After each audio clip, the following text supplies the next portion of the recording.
Hello there and welcome. This is Vintage Story, a tutorial video on how to get started in this game. I'm rather new at playing this game, but I really like it so much that I thought I would try to help other people when they start out so that they didn't have to learn everything from scratch, just like I had. So let's get started and see where this takes us. I will start the single player menu and then go through a little bit of what to do when creating a new world. In this case, you can see I have various different ones already. I will press Create New World. There are different versions. I will just choose Standard, but I will still customize. In this case it's called Sunny Kingdom Story, and you can change it up here, but I think that this name sounds nice. So customize and let's get on with it. You have survival. You can choose different options, survival and creative. I will choose survival in this case because it will be actual gameplay. You can have realistic or patchy. I like realistic. There is the world width and length, and you can adjust these to whatever it is you want. The less you choose, the smaller the world, and vice versa. So this will be a huge world. You can make people, you can actually fall off the edge of the world, or you can block it if you so wish. I kind of like it. I don't think I will get to the edge of the world, at least not with this one. There's something about polar equator distance, how far they should be from each other. This you could also adjust the way that you feel. Starting climates. And I think that the standard is just fine as the way it is. Seasons. Off, it's always spring. I do prefer that we enable seasons, just in case we get to play long enough. This you can actually see how the trees change color throughout the season, and during the winter there will actually be snow. So days per month, it usually sets it up for 9 days, 7.2 hours of real life, and we will just keep it at that. Snow melts, of course snow should melt. Harsh winters, of course, if we have winters, let's make them harsh. Your body temperature hardness, it starts with 0 as standard, and I would just choose that as well. Global temperature normal. You have various versions. Do believe that the hotter it gets, the more deserts will be. Global precipitation normal, and I would prefer to leave it that way. You can micro block chisel. I am not actually sure what that is yet, but I will just leave it with stone, woods and bricks as is. Death punishment. If you die, or let's say when I die, I will drop my inventory content or I will keep it. I will think I will drop inventory content. Should keep me from doing stupid stuff. Random respawn radius, 50 blocks. This is actually quite nice. I will turn it to 0 just in case we actually find a way to move our spawn point. Grace timer, no timer, monsters spawn right away. I choose to have them do 5 days in this case, so that we will actually have a little bit of time to go through everything in detail. Creature hostility, aggressive, absolutely. Creature strength, 100%, yeps. Player health, we start with minimum 5 hit points. It takes us to 15 from start. We can go all the way up to 35. I will up it a little and let's choose 25. Hunger rate, 100%, absolutely. In this case, I will go slightly slower because this is a tutorial, so we don't want it to be all about finding food straight from the beginning. Actually, we'll go to slower, 50%, just to get things started and going. Walk speed normal, yes. Block gravity. Which blocks should fall down if they are not supported by a block below? Sand and gravel. You can even choose it to be sand, gravel, and soil with sideways instability. This becomes a lot harder, so I will just choose sand and gravel for now.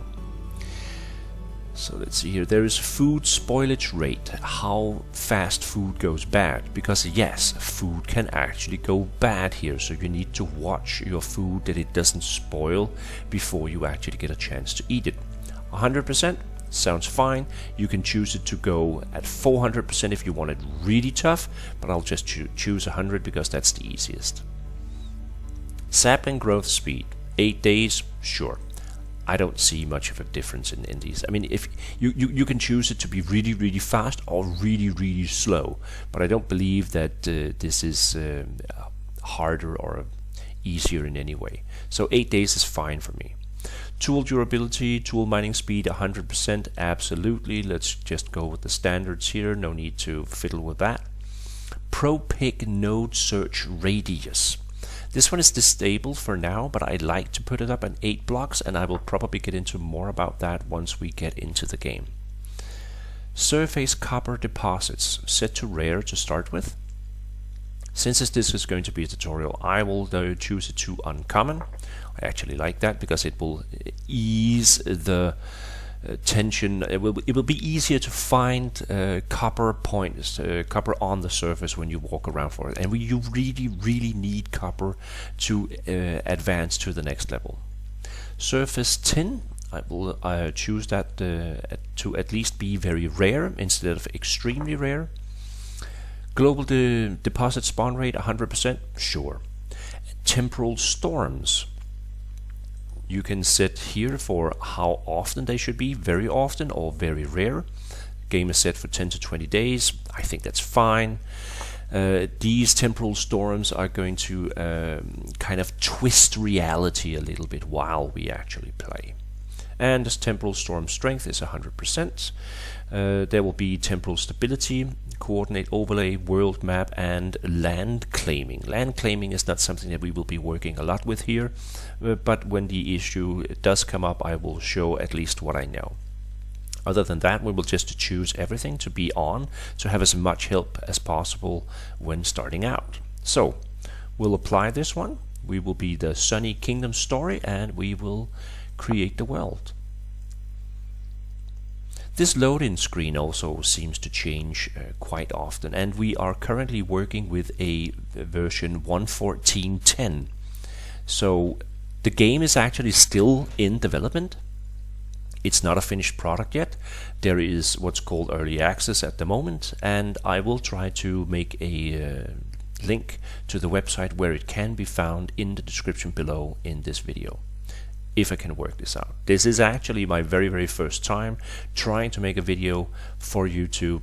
I just like this game so much that I thought, let's at least try to help others get started. So here we go. We're about to enter, it seems.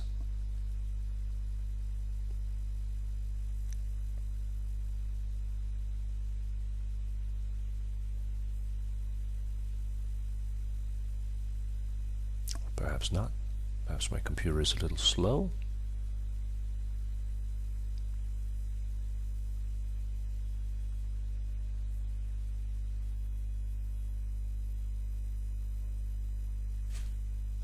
There we go. So this is your character. You can choose different hair types, hairs extras, mustaches, and beards.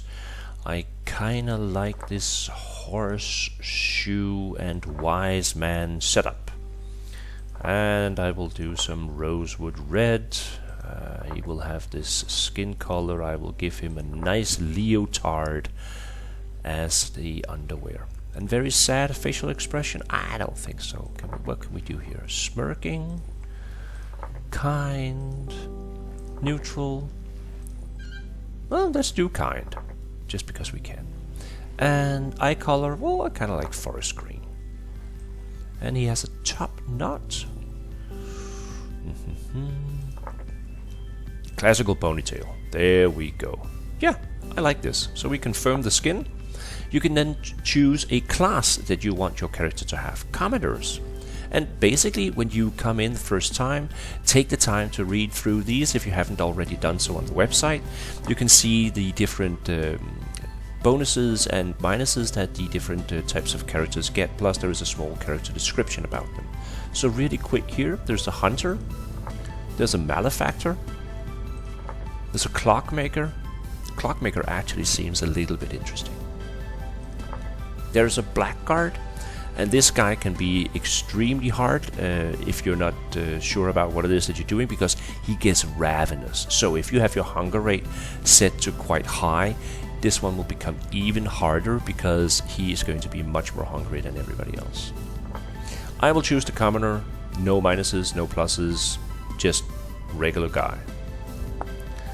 And have a quick look around at where we stand in the horizon.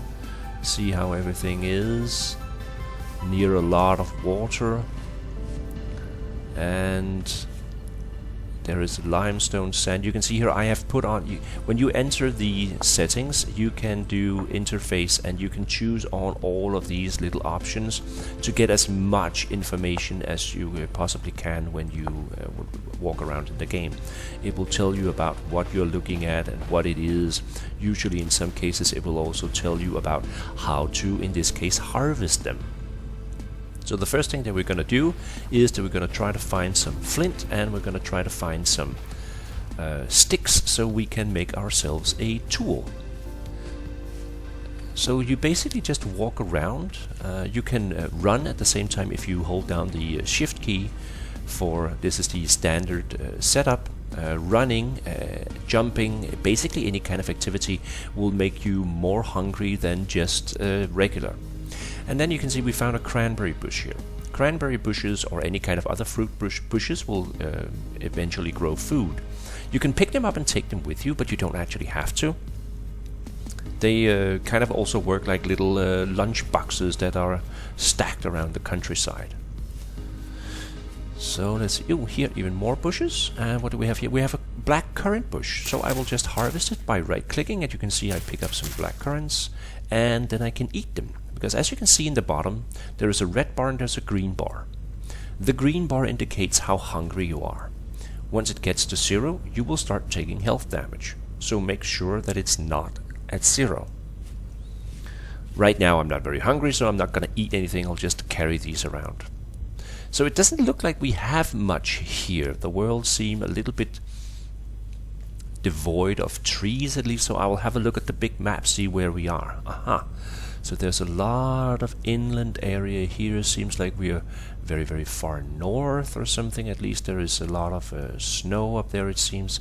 So if we continue north and east, we should get into a forested area, which is over here. So let's try to do that. Oh yes, and as you could hear, there is also falling damage. Don't do falling damage. And a little rabbit, which gets scared. And this was the one thing that we were not supposed to do, at least from the start. You need to watch where you're going, because if you don't, you actually get trapped, like I am right here, right now. Well, that was interesting. Let's see if we can actually make it out of here somehow. Is there a secondary exit that we can reach? No. There's resources down here, but that's so not important right now. No, I think we are actually trapped. This is one of the first lessons that you can actually have. Watch out for holes, because you might end up in a situation like this. So I will just go back and redo this, and most probably start in a different world, because I'm basically stuck. I have to stay here until I actually die. And that's gonna take a while. So see you in the next video.